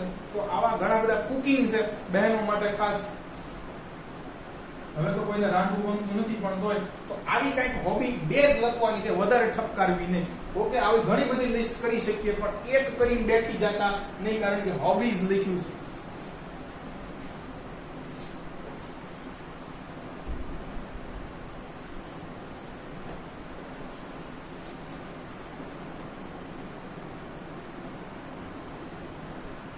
પર્સનાલિટી, તમારું વ્યક્તિત્વ કેવું છે. આમાં હું તમને દર વખતે અલગ અલગ લખાવીશ. ઓકે, તો થોડુંક આમે સસ્પેન્સ રાખીએ. તમારું વ્યક્તિત્વ કેવું છે, ડાયનામિક છે, ઇન્ટ્રોવર્ટ છે. ઓકે, તો એ લખાવીશ. તો ચાલો હવે 2 વસ્તુ જે બીજા નથી લખાવતા, ખાસ અહીંયા કોન્ટેક્ટ નંબર અને ઈમેલ એડ્રેસ લખવી જોઈએ. કારણ કે પહેલા તમે જો સિલેક્ટ થતા તો છે તમારા ઘરે તાર કે ટપાલ આવતી, પણ હવે કોઈને એવી નવરાઈ હોતી નથી, કારણ કે વસ્તી વધારો એટલો બધો છે આપણા દેશનો. એટલે અહીંયા ખાસ તમારે કોન્ટેક્ટ નંબર લખી નાખવો જોઈએ અને ઈમેલ એડ્રેસ.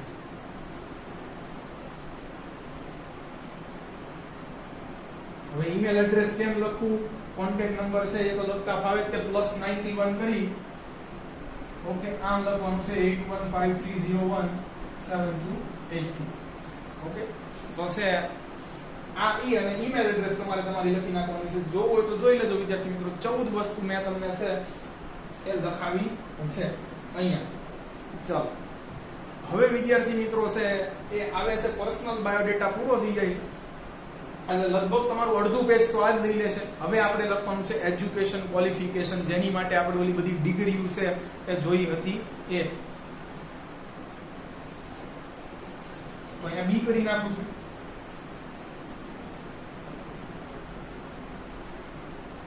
અગેન આ પાછું બોડી ઓફ એન એપ્લિકેશન માં જ આવશે.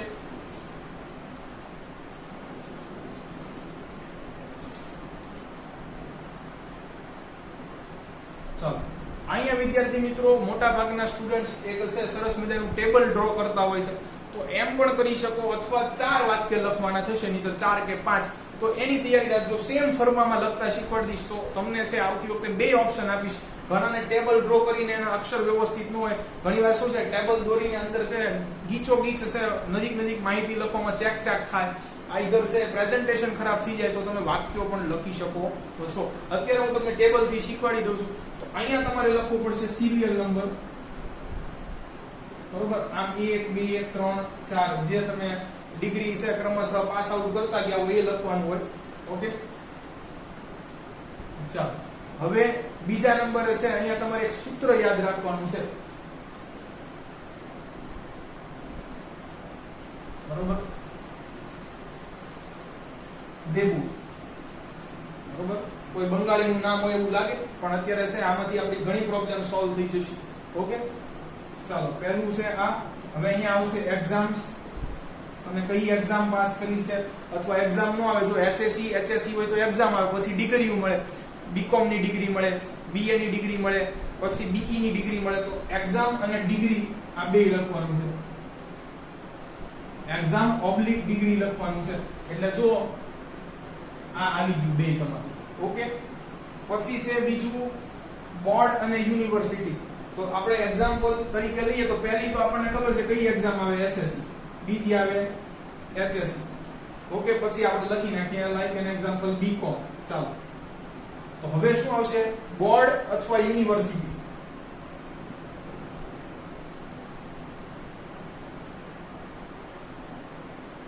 વિદ્યાર્થી મિત્રો યુનિવર્સિટી નો સ્પેલિંગ ખાસ જોજો. SITY આવે છે, CITY નહીં. ખાસ આ ડેન્જર છે. યુનિ વર્ક કોકનો અને સિટી. ઓકે, ચાલો હવે અહીંયા તો શું આવશે?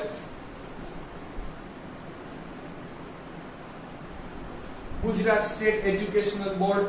ચાલો, બોર્ડ અહીંયા ગુજરાત બોર્ડ જ આવશે. CBSE વાળા તો કોઈ મારો વિડિયો લેક્ચર જોતા ન હોય, અહીંયા આવશે ઇનવી. હવે આવે જેમ કે મહારાજા કૃષ્ણકુમારસિંહ યુનિવર્સિટી છે, ભાવનગર યુનિવર્સિટી છે, અથવા ગુજરાત યુનિવર્સિટી છે. તો હવે તમે અહીંયા લખી શકો. હું એક એક્ઝામ્પલ તરીકે લખું છું ગુજરાત યુનિવર્સિટી.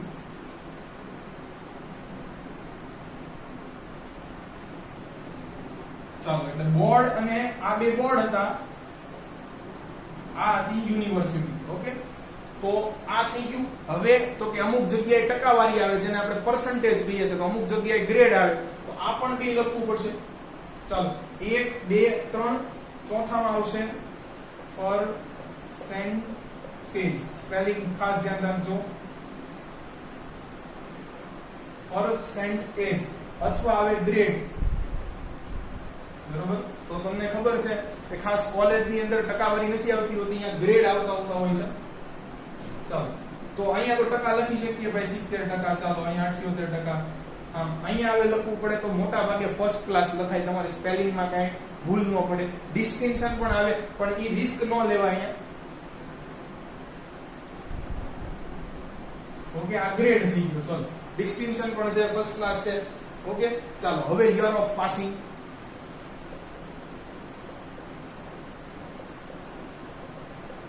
ચાલો, તો 10મું માની લો કે મેં 2010 માં કર્યું હતું, તો 12મું મારું આદર્શ પરિસ્થિતિમાં આવે 2012. દાંડીમાં એની વાત નથી થતી. બીકોમ થાય 3 વર્ષ, 2015 માં છે હું ગ્રેજ્યુએટ થઈ ગયો. જો આ બધું ગણતરી કરીને લખવાનું છે, એટલે તમને વર્ષ પણ લખાવ્યા હતા. અહીંયા વિદ્યાર્થી મિત્રો પહેલું અને છેલ્લું જે ખોખું છે એમાં એક જ વસ્તુ છે. જો અહીંયા બધે બબ્બે છે, એટલે જો મેં ઓબ્લિક મારેલું છે, આનું સ્લેશ, અહીંયા સ્લેશ, અહીંયા સ્લેશ. તો તમે ઓલું એક સૂત્ર યાદ રાખી લેજો. અહીંયા તો ઈઝી છે, પર્સન્ટેજ અને ગ્રેડ. અહીંયા કાંઈ તમને લોચો નહીં લાગે. અને યર ઓફ પાસિંગ, કયા વર્ષે ઉત્તીર્ણ થયા એ. તો આવું એક ટેબલ બનાવવાનું થશે. ઘણા લોકોને આ ગીચો ગીચ બધું થઈ જતું હોય છે, એટલે એ લોકો ટેબલ બનાવતા નથી, સીધા વાક્યો લખી નાખે છે. કાંઈ વાંધો નહીં, તો ભૂતકાળમાં વાક્યો પણ લખી શકાય. આને કહેવાય, હા મેન તો જેના ગીત ગાતા હતા એ જ લખવાનું ભૂલાય, એજ્યુકેશન ક્વોલિફિકેશન.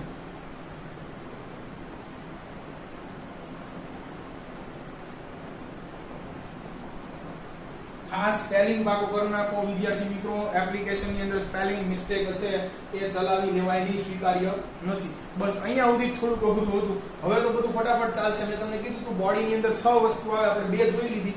આ પણ તમારું અડધું પેજ જેવું રોકી લેશે. તો વિદ્યાર્થી મિત્રો જો તમારું એક પેજ તો આ જ થઈ જાય છે.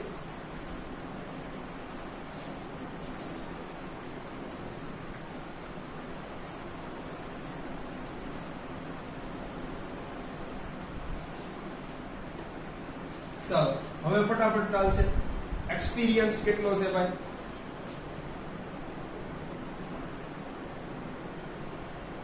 તો આમાં એક સેન્ટેન્સ લખી નાખવાનું છે કે કેટલા વર્ષનો છે ને હાલમાં હું અહીંયા નોકરી કરી રહ્યો છું, એટલે એક સેન્ટેન્સ આવશે. ચાલો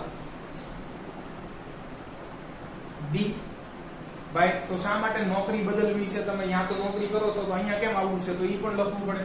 રીઝન એટલે કારણ, ફોર ચેન્જ કે ભાઈ તમારે જોબ બદલવી છે, કોઈ બીજી કંપની કે ઓર્ગેનાઇઝેશન કે બીજી સ્કૂલમાંથી અહીંયા આવવું છે, તો એનું કારણ કયો? બરોબર છે. તો રીઝન ફોર ચેન્જ.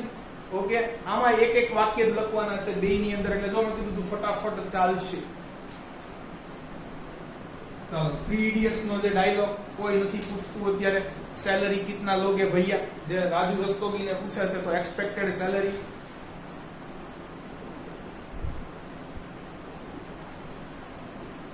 વિદ્યાર્થી મિત્રો અહીંયા કોઈ દિવસ છે એ તમારે સેલરી લખી નાખવાની નથી.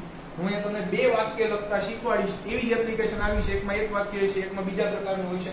સેલરી જનરલી ઇન્ટરવ્યુ ની અંદર ડિસ્કસ થતી હોય છે. અહીંયા બધું બંધમાં હલવાનું છે, પણ એક વાક્ય લખવાનું છે ખરા. ચાલો પછી આવશે ખાસ આ નવી વસ્તુ છે, એટલે ખાસ આને જોઈએ. છેલ્લું રેફરન્સ.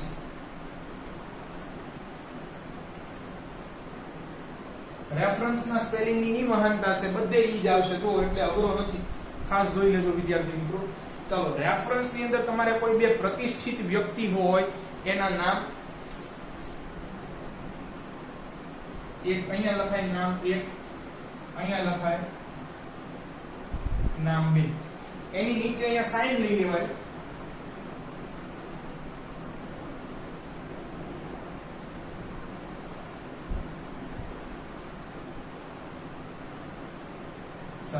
અને ઈ જે સંસ્થા ચલાવતા હોય એનું એડ્રેસ લખી નખાય. એટલે એ વાતની તમને વિશે જવાબદારી લેશે કે ના ભાઈ વ્યવસ્થિત છે છોકરો છે.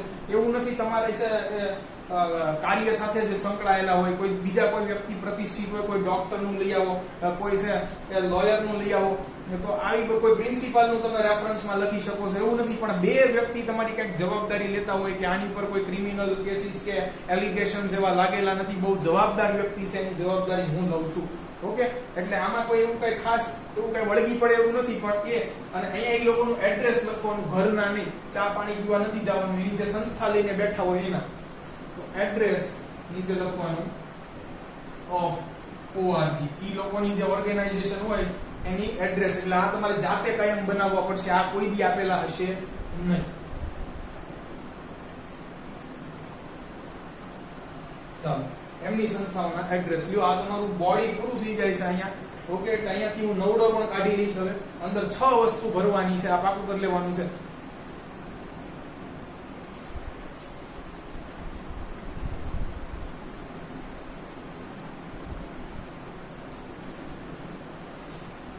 મોટા મોટા પ્રમાણમાં વિદ્યાર્થી મિત્રો અહીંયા એપ્લિકેશન પૂરી થઈ જાય છે, અને આમ પૂરી થતી નથી, હજી 3-4 વસ્તુ બાકી છે. ઓકે, તો એ હું તમને કહી દઉં.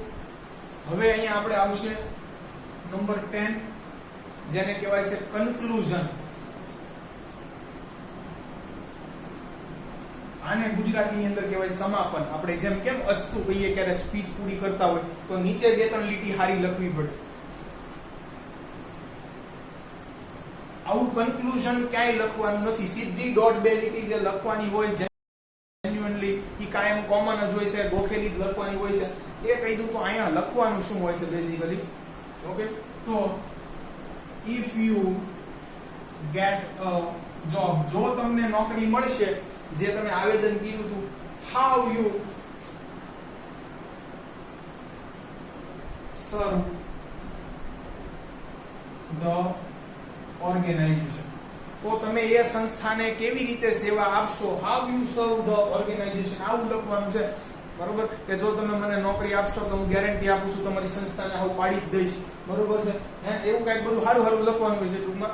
બરોબર, કે તમારી સંસ્થા બહુ ઉપર આવી જશે, હું આમ ધગસથી કામ કરીશ ને આમ કરીશ ને. ચલો, if you get a job, જો તમને નોકરી મળે, comma how you serve the organization. Okay, તમે કેવી રીતે સેવા આપશો. તો આવું તમારે સમાપનની અંદર ડોટ બે છે કે લીટી કે બે ત્રણ લીટીની અંદર છે વ્યવસ્થિત સારું લાગે એવું લખવાનું હોય છે. ચાલો 11, આ બાજુ ફરી પાય જમણી બાજુ કોમ્પ્લિમેન્ટરી, સ્પેલિંગ ખાસ પાકો કરી લેજો. આમ કોમ્પ્લિમેન્ટરી ક્લોઝ. બરોબર, છેલ્લે આપણે કઈક રિલેશન આપણું દેખાણું, યોર્સ ફેથફુલી સિવાય બીજું કઈ લખાય નહીં આ કોઈ દિવસ.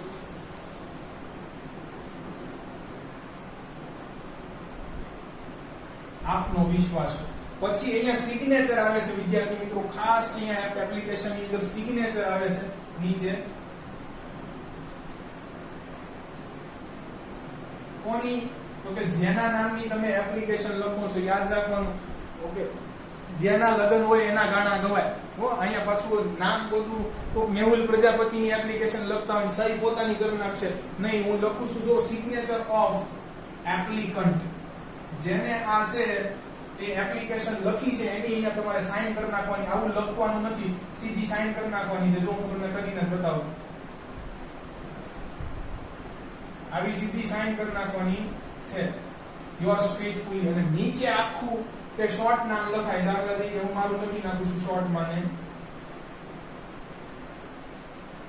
ઓકે, તો અહીંયા ખાસ હું આને પણ 12મો નંબર આપીશ. છેલ્લે તમે નામ ન લખો તો ચાલશે, નામ ખરેખર ટૂંકમાં આવું લખવું જોઈએ, પણ આ સિગ્નેચર ભૂલાય નહીં. આ છે નંબર 12. અને અહીંયા પૂરું નથી થતું વિદ્યાર્થી મિત્રો, હજી છે એ એક વસ્તુ બાકી છે, ઇન્ક્લોઝર. ઓકે, તો આ તમારી એપ્લિકેશન અહીંયા પૂરી થઈ ગઈ, પણ તમે જે આ બધું 10 ધોરણ પાસ કર્યું છે, 12મું પાસ કર્યું છે, બીકોમ કે એમકોમ કે જે બી કર્યું છે, એનું પ્રૂફ શું? એટલે તમારે તમારા બધી રિઝલ્ટ છે એ તમારું એક્સપિરિયન્સ સર્ટિફિકેટ છે એ અહીંયા જોડવું પડે. એને કહેવાય છે અંગ્રેજીની અંદર ઇન્ક્લોઝર, અથવા શોર્ટમાં ENCL લખો તો પણ ચાલે, જેને બીડાણ કહે છે. પાછળ કંઈક જોડવું પડશે. અહીંયા એપ્લિકેશન પૂરી થઈ જાય છે, જો તમે ઇન્ક્લોઝર્સ નહીં જોડો તો તમારા માર્ક કપાઈ જશે. એપ્લિકેશન એટલું જ લખવાનું હોય, વાહે ટ્રુ કોપી બધી ઝેરોક્સ છે એ જોડવાની હોય. તો એ પણ 13મો નંબર હું અહીંયા આપી દઉં છું, બધું જવા દઈને. ચાલો,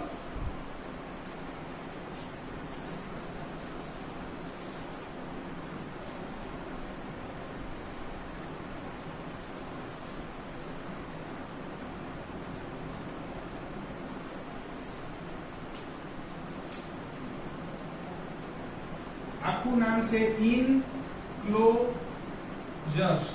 આમ લખો તો પણ ચાલે, આનું શોર્ટ ફોર્મ લખી નાખો ENCL તોય ચાલે. આમ કરીને તમારે અહીંયા લખવાનું છે તમે કઈ કઈ છે એ જોડી છે. Copy, true copy of my SSC marksheet, true copy of my HSC marksheet, true copy of my B Com degree certificate, true copy of my experience certificate. આવું 4, 5, 10 વસ્તુ અહીંયા છે, જોડવી પડશે, સ્ટેપલર કરવું પડશે. એટલે ટ્રુ કોપી કરીને જવા દેવાનું છે.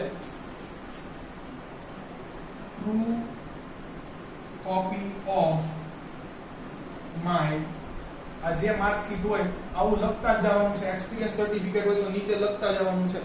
ઓકે, તો અહીંયા તમારે લખવાનું ENCL લખો તો પણ ચાલશે. આખો સ્પેલિંગ લખવો જોઈએ મારી તો કેવા પ્રમાણે. ENCL ટૂંકું ફોર્મ છે, આ અહીંયા લખવાનું થાય. ખરેખર આવું 4, 5 લીટી અહીંયા લખીને છેલ્લે પૂર્ણ વિરામ દેતા જવાના. બરોબર, તો ચાલો, આને કહેવાય છે બીડાણ. ચાલો, તો 13 વસ્તુ લખો વ્યવસ્થિત રીતે. ડિગ્રી તમે જાણતા હો કે કઈ પોસ્ટ માટે શું ડિગ્રી હોઈ શકે. આજનો બેઝિક લેક્ચર જોઈ લો વિદ્યાર્થી મિત્રો, એટલે આવતી વખતે તમે છે એપ્લિકેશન લખવા પરિપક્વ થઈ જાવ. ક્યાંક ક્યાંક અમુક વસ્તુ ગોખેલી જ હવે લખવાની છે, એ તમને નેક્સ્ટ એપ્લિકેશન થી શીખવાડી દેવામાં આવશે. તો ખાસ આજનો લેક્ચર ક્રુશિયલ છે, આખો જોઈ નાખજો. જો તમને અમારા વિડીયો લેક્ચર્સ પસંદ આવતા હોય તો આને લાઈક કરો, તમારા અન્ય વિદ્યાર્થી મિત્રો જોડે આની લિંકને શેર કરો. Thanks for watching my video.